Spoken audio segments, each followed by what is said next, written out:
तो अरशद वारसी और अक्षय कुमार की नई फिल्म जॉली LLB3 रिलीज हो चुकी है। इससे पहले इस फ्रेंचाइज की 2 और मूवीज आ चुकी हैं। पहले में थे अरशद वारसी, दूसरे में अक्षय कुमार। ये तीसरा पार्ट कहानी वाइज इन्हीं दोनों के पैटर्न को फॉलो करती है। पहले एक केस आएगा जो कि काफी सेंसिटिव होगा, पर जॉली पैसों के लिए उसको करना नहीं चाहेगा। पर जब उसे कहानी पता चलेगी वो थोड़ा इमोशनल फील करेगा, गिल्ट में जाएगा और फाइनली केस ले लेगा। बस इसमें एक एक्स्ट्रा ट्विस्ट है कि एक की जगह 2 जॉली हैं। मूवी इतना सारा पैटर्न फॉलो करने के बाद अपने केस के ऊपर आती है, जो कि पिछले दोनों पार्ट से थोड़ा अलग है। पिछले दोनों पार्टों में जो मेन केस था वो एक इन्वेस्टिगेटिव थ्रिलर तुम मान सकते हो, जहाँ पे पूरी फिल्म चलेगी, एक एक पॉइंट पे बात होगा, नए नए ट्विस्ट आएंगे और आखिरी में जाके वर्डिक्ट मिलेगा। यहाँ पे मामला थोड़ा अलग है। इस बार का केस इन्वेस्टिगेटिव ना होके एक आंदोलन टाइप, मतलब एक गरीब आदमी है जो अपनी हक की बात कर रहा है और एक अमीर आदमी है जिसको किसी चीज का फर्क नहीं पड़ता। एक आदमी जो हर चीज को कंट्रोल कर रहा है और एक आदमी जिसके पास बस एक सहारा है, कोर्ट। अब बस मुझे इसमें एक चीज थोड़ी पसंद नहीं आई, वो कि actual number of court hearings काफी कम है और जो है भी वो उतने बड़े नहीं है। जाएंगे, एक पिटीशन पे बहस होगी, 2-3 डायलॉग्स होंगे और खत्म। जो एक एक्चुअल अच्छा खासा लंबा बहस होती है वो फिल्म के आखिरी एक्ट में है, जो कि बहुत अच्छा था बाय द वे। फिल्म के अंदर जब सारे आर्ग्यूमेंट्स खत्म हो जाते हैं तब वहाँ पे कैरेक्टर रोता है, तो सीन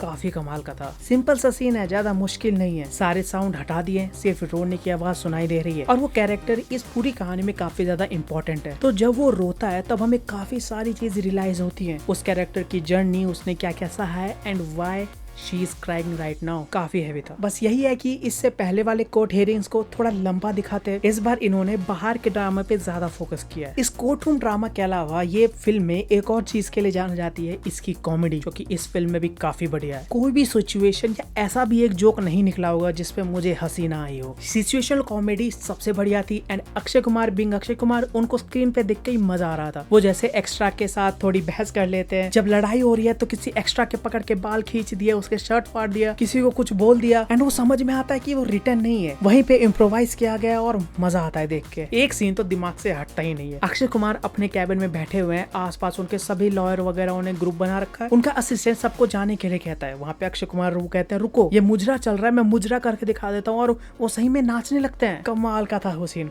इसके बाद दोनों जॉलीज की बैंटर भी बहुत अच्छी दिखाई है, स्पेशली जब वो लोग एक दूसरे को गालियों में बात करते हैं। क्या कमाल के डायलॉग्स हैं वो। एक बार अक्षय कुमार कहते हैं कि एक चाटा मारूंगा सतरंगी मूतने लगेगा। भाई इतने बढ़िया बढ़िया लिखे हुए थे कि सोच रहा था नोट कर लो। अब जब OTT पे आएगी तो मैं नोट करके रखने वाला हूँ। कॉमेडी के अलावा पूरी मूवी में दोनों जॉलीज को जैसे हैंडल किया गया है कैरेक्टर वाइज, मुझे पसंद नहीं आया। मतलब अगर एक कैरेक्टर का एक्टर बड़ा है तो तुम दूसरे को ऐसा थोड़ी दिखा दो कि वो आर्गुमेंट करना ही भूल चुका है, लॉयर है भाई वो। बाद में तुमने दिखा दिया कि एक जॉली को चोट लग चुकी है ताकि दूसरा जॉली शाइन कर सके। इस तरीके से चीजें दिखाएंगे कि साफ साफ समझ में आता है कि एक को प्रेफरेंस दी जा रही है। और ये सारी प्रॉब्लम्स दिखी इसलिए रही है क्योंकि इन्होंने अपने ही पैर पे कुल्हाड़ी मारी है। ट्रेलर जिस तरीके से काटा गया था, इसकी कहानी कुछ और लग रही थी और जब तुम एक्चुअल फिल्म देखोगे कहानी कुछ और ही लगेगी। मूवी का फर्स्ट हाफ काफी सिमिलर था ट्रेलर से। जिस तरीके से ये लोग केस दिखाना चाहते थे वो काफी ज्यादा इंटरेस्टिंग था। मैं देखना चाहता था कि जब अक्षय कुमार विलन के साइड से अपने आर्गुमेंट रखेंगे और अरशद वारसी उसको कैसे टैकल करते हैं, काफी इंटरेस्टिंग कॉम्बिनेशन बनता। पर मूवी ने इस डायलेमा को सॉल्व करने के लिए सबसे सिंपलेस्ट रास्ता चुना है, गॉडजिला वर्सेस कॉन्ग की क्लाइमेक्स वाली टेक्निक।